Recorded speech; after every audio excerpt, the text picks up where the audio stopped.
Dylan, what's the, I know you can only speak for yourself, but what's, as best you can tell, what's been the vibe around the team? Obviously, that second half in Tuscaloosa was tough, and got another big one coming up. What's the vibe like right now?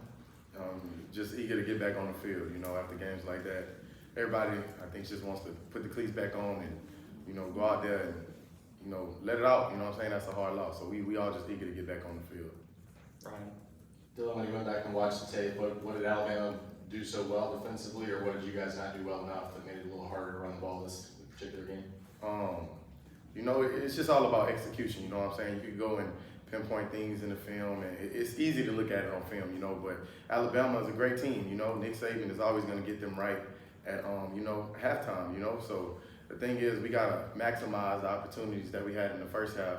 We left points out there, and that was a concern, you know what I'm saying? There was multiple times where our defense was stopping them, you know what I'm saying? We should have took advantage, of them points, because SEC game, rivalry game, you can't expect them to be down the whole game, So just they did a good job adjusting, and we just got to finish. We got to play 4 quarters, but credit to them. We got to come back. We got to do a better job.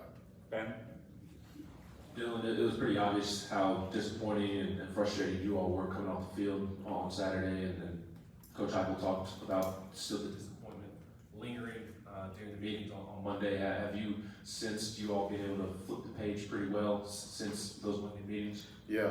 I mean, we have no choice but to. You let it hurt on Sunday. You watch the film on Monday, but you got to clear. And that's what everybody on the team is forcing everybody else to do. That's why, you put your trust in your brother. We hold each other accountable. Like, we don't got no other choice but to wipe it clean and go out and focus on the next game, which is Kentucky.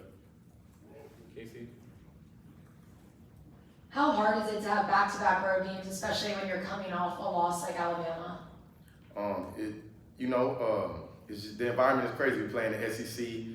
It's like every week is a rivalry game. Just how there's no other conference like this conference. So, but we knew what we were getting into after the bye week. We knew after Texas A&M that we were going to have a hard run. We just something we got to take advantage of, like Coach Heupel says. We just got to use their crowd to our advantage. All the things we do at practice, everything. We know our mindset is ready to go. And at the end of the day, we got to get a win. Somehow, some way, we have to pull out a win. And so that's what we're going to do. Ben. And then Eric. Dylan, the last couple of road games, even dating back to last season, just have not gone all that well for you all. What needs to happen? What needs to change for you all to find more success on the road?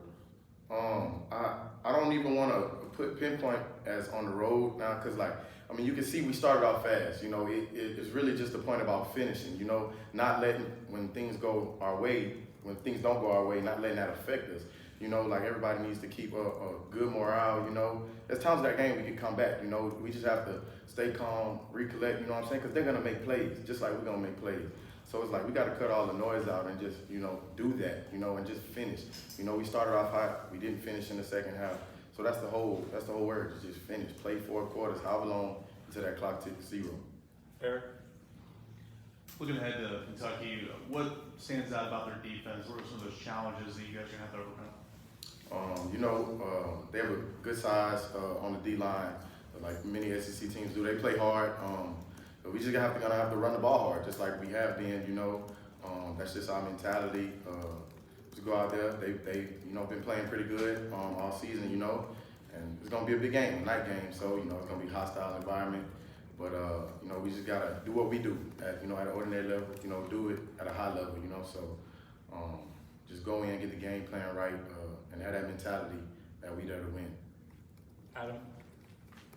Coach always talks about this snap and clear mentality. Is that harder to do than just to forget whatever bad thing just happened and move on to the next play?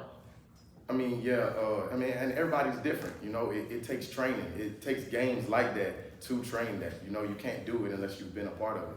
And I'm pretty sure at some point in all of our lives, we have been a part of in that game, everybody on this team. So it's just like that is perfect in-game experience of just wipe it and clear the next play. Clear the next, snap, watch the film, clear it. Like now it's the next game. We can't focus on that anymore. We wish we could get it back, but it's like we moving on now. So it takes games like that to build, a character like that to just wipe your mindset clean. Your brain is like a muscle, you got to train it as well too, and that's one of the hardest muscles to train. Sometimes fans or even media look at situations like Alabama, when everything's going wrong in the second half, that leadership fixes that, or you guys should be angry, or something, emotion? Is that overthinking it? Does leadership change any of the circumstances? It's just hard to pinpoint, because I try to do as much as I can, but sometimes words can only do so much. Actions are big, and sometimes people need actions to spark. Because if you speak too much, you kind of just get discredited. Sometimes people don't feel like hearing it. So sometimes it's leadership, but sometimes it's just the feeling of the moment.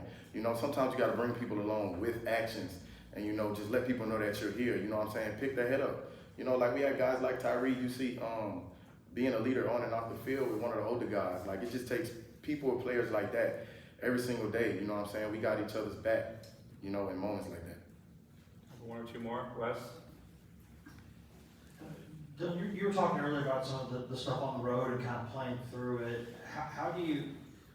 What does that take? Is it sort of just a sharper mental focus? Is it just, an ability to wipe out the noise more? Because it's usually easier, or for most people, to answer the bell kind of at home. But, there's road games during season 2. So how do y'all get to that point?